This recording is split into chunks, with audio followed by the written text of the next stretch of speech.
सबको प्रणाम। आज हम बात कर रहे हैं कि कुंडली में प्रेम विवाह को कैसे देखते हैं। तो ज्योतिष शास्त्र के अनुसार अगर हम बात करें तो प्रेम विवाह के लिए जो है पंचम भाव बहुत महत्वपूर्ण रखता है कुंडली का, और शुक्र ग्रह पंचम भाव का में महत्वपूर्ण योगदान देता है। यानी शुक्र ग्रह जो है वो प्रेम विवाह का कारक है। तो आपको जब भी कुंडली का विश्लेषण करेंगे तो हमें ये चीज़ों को देखना पड़ेगा।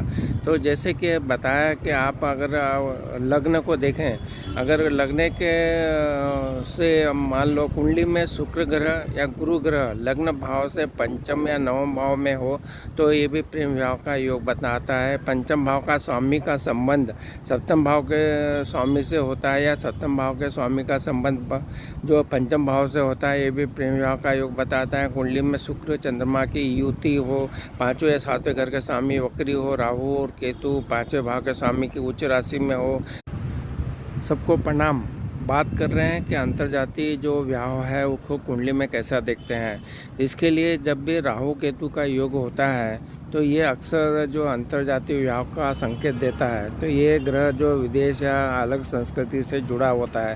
तो गुरु और शुक्र का योग, अगर कुंडली में ये गुरु विस्तार का कारक है और शुक्र का आकर्षण का है, तो इनका योग भी देखा जाता है। पंचमेश और एकादश का योग, पंचम भाव प्रेम का है और एकादश इच्छा पूर्ति का है। तो अगर कुंडली में पंचमेश एकादश एक दूसरे के साथ हो तो भी प्रबल प्रेम योग बनाता है। मंगल और शुक्र का योग, अगर मंगल पंचम या सप्तम भाव में शुक्र के साथ हो तो यह प्रेम विवाह में बदलने में मदद करता है। तो सप्तमेश जो है, सप्तमेश पर राहु शुक्र या शनि की दृष्टि, अगर किसी कुंडली में सप्तमेश पर राहु शुक्र या शनि की दृष्टि हो तो प्रेम विवाह का योग बनता है।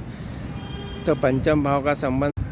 सबको प्रणाम। बात कर रहे हैं कि जब प्रेम विवाह की बात होती है तो आपको अगर उसमें परेशानियां आ रही है तो प्रेम विवाह का जब आकलन करने के बाद में आपको जो उपाय करना है वो हम बताने की कोशिश करें।